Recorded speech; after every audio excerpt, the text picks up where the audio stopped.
او اخلاق هم دغسې په اسلام کې شته. نو د ژوند په څانګو کې، د ژوند په امورو کې، د زندگی په مشکلاتو کې هیڅ شاخ او هیڅ شعبه او څانګه داسې نه ده چې اسلام دې احکام نه ورته بیان کړي.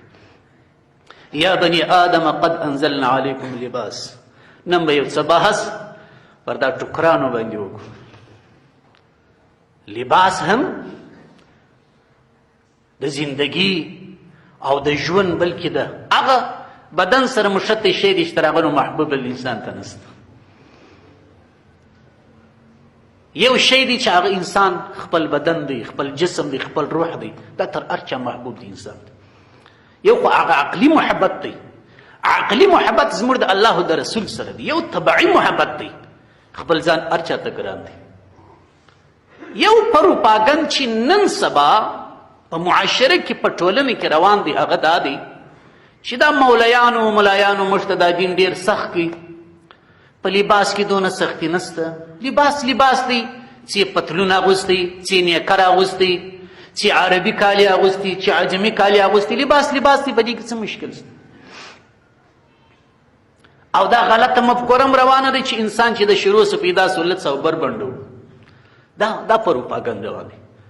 اسلام د دغه عقیدې او د دغه مفکورې مخالفت کوي چې د لباس معامله، د کالی معامله، د جامع معامله په دین کې دونه اسانه نه ده. دا لباس خدای ما او تاثیر پر بدن اچولې دي، دا تاثیر لري. د نفسیات ماهرین، د ساينس ماهرین هم نن سبا دا ومنل چې دا لباس تاثیر لري. سپینې جامې چې اغوندي پر بدن باندې یو رقم اثر لري. تور ټوکر چې اغوندي پر بدن بل رقم اثر لري. سور ژړ ټوکر چې اغوندي پر بدن بل رقم اثر لري. اسلام 1400 کاله مخکې دا حکم کړی دی.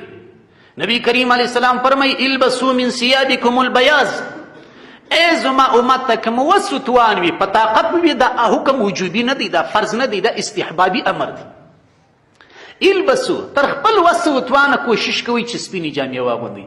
فانها من خیر ثيابكم. سپینې جامې بهترینې جامې دي. نن د نفسیاتو ماهرین، اطباء او ډاکټران سره د ساينس پوهانو دا خبره چې وکړي په سپینې جامې کې د بدن نشو نما زیاته ده تر توري او تر ژیړي او تر سرې. نو دا معمولی شی نه دی. امیر المؤمنین سیدنا حضرت عمر فاروق رضی الله عنه یو جبه واغوستل. جبه د جمعې لمونځ یې پکښې وکړي. د جمعې د لمانځه څخه چې فارغه سو کور ته راغی، جبه یې وکښل. ول دا نور نه اغوندم دا جبه. کورنۍ ورته ویل چې ولې امیر المؤمنین مشکل څه دی؟ ول په دې جبه کې ما ته خپل نفس غټ ښکاره سو. په دې جبه کې ما ته تکبر لوی ودرېدل، په دې کې ما ته عجب او نفس پسندي و. دا نور نه، جبه یې وکښل، بیا نه ده اغوستې. نو معلومه شول چې لباس اثر لري. د فقیري لباس ځان ته اثر لري، د خاني لباس ځان ته اثر لري. نو دا خبره نه ده. لباس د الله عزوجل د نعمتونو سه نعمت دی. حضرت آدم علیه السلام او حضرت حوا رضی الله عنها چې کله په جنت کې د ممنوعه درختې څخه خوراک وکړي، نو هغه نوراني لباس د جنت چې د دوی په تن و، د دوی عورتونه په پټ و، د شرم اندامونه یې په پټ و، هغه الله عزوجل جنیز ته فلما ينزع لباسهم، داسې الفاظ راځي چې کله د دوی څخه د جنت نوراني لباس وایستل سو، فطفقا يخصفان عليهما من ورق الشجره. نو دوی شروع سول په جنت کې چې درختې ولاړې وې، د هغه درختو پاڼو کې عملې ورولې، هغه پر خپلو اندامونو د شرم باندې مشولې چې عورتونه مو ښکاره نشي. نو لباس په جنت کې لسته. یا بني آدم، ای بني آدم، ای انسانانو، قد انزلنا علیکم لباسا. یقینا په تحقیق سره موږ راکښته کړی دی، راشوه کړی دی، علیکم پر تاسې باندې لباس انجامه. سوال به پرو چې بابا دا جامې، دا کالی، دا پټوانو، دا کوټونو او جراب، دا خو موږ ته معلومې دي چې د پنبې او د مالوچ څخه جوړېږي، او پنبه او مالوچ او ریشم، کورک او جیغوني و، دا وړې شان چې دي دا په مځکه کې پیدا کېږي. د دې جملې څه مقصد دی؟ قد انزل علیکم لباس. د انزال کلمه خو عموما په قرآن کریم کې هغه ځای استعمالېږي چې یو شی د لوړې خوا سره ځي. وانزلنا من السماء ماء طهورا. الله عزوجل فرمایي موږ د اسمان له طرفه پاکې اوبه را نازلې کړي دي. اوبه چې د اسمان له طرفه وري هلته د انزلنا کلمه استعمالیږي، لیکن دا لباس و جامې خو ګرد پنبې ورڅه جوړې، پنبه خوارې په ناداري و ناوه کې کره کېږي. هغه په هلمند کې او هلمند په مځکې پر سر کېږي دا شی. نو دا یو سوال دی، جواب یې دا ورکړی دی چې اصل خبره دا ده پنبه خو په مځکه کې کره کېږي، لیکن دغه صنعت، دغه علم، دغه ښوونه چې د دې پنبې څخه به کالي څنګه جوړېږي، پر څه طریقه به جوړېږي، کمیس به څنګه جوړېږي، پایجامه به څنګه جوړېږي، پټو کوټ به څنګه جوړېږي، د دې خلقت او صنعت دغه ښوونه یې په لوح محفوظ کې لیکل شوې ده. حضرت داود علیه السلام چې زغري جوړولې الله عز وجل ورته وعلمناه صنعة لبوس. داود علیه السلام چې دا زغري جوړولې د مجاهدینو دپاره الله وایي دا موږ ور وښولې. داود علیه السلام د خپل طرفه دا شی نه دی کړی. نو دلته چې د انزلنا کلمه راغلې ده، الله عز وجل فرمایي چې موږ لباس د اسمانه نازل کړی دی. د دې مطلب دا دی چې د دې لباس د وړیو، د پنبیو، د وجغونو، د ورېښمو څخه چې دا لباس جوړېږي، د دغه لباس د جوړښت فیصله چې په لوح محفوظ کې شوې ده، د هغه فیصلې په خاطر یې د انزال کلمه وویل. دا یو جواب دی. دا جواب علامه زمخشري صاحب تفسیر کشاف کې ورکوي.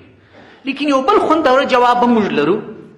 هغه خوندور جواب داری چې اصل خبره دا ده هر هغه شی چې په ټولنه کې و انسانیت ته ډېر ګټور تمامیږي، کثیر المنفعت تمامیږي، ګټې ډېرې زیاتې وي، د داسې شانو تعبیر او بیان الله عز وجل په قرآن کې په انزال سره کوي. وانزلنا الحديد فيه بأس شديد. الله عز وجل فرمایي موږ وسپنه نازله کړې ده. وسپنه خو د مځکې په تل کې ده، نو وسپنه خو د اسمان څخه نه ده ورېدلې. د اوسپنې دپاره الله عز وجل په قرآن کې د انزلنا کلمه وویل. ولې؟ ځکه چې د اوسپنې ګټه زیاته ده، دا کثیر المنفعت شی دی او ډېر ګټور شی دی. نو الله عز وجل لباس په قرآن کې په اهمو نعمتو کې راوړی دی. یا بني آدم، ای انسانانو، قد انزلنا علیکم لباسا، موږ ستاسې دپاره لباس پیدا کړی دی. څه مطلب؟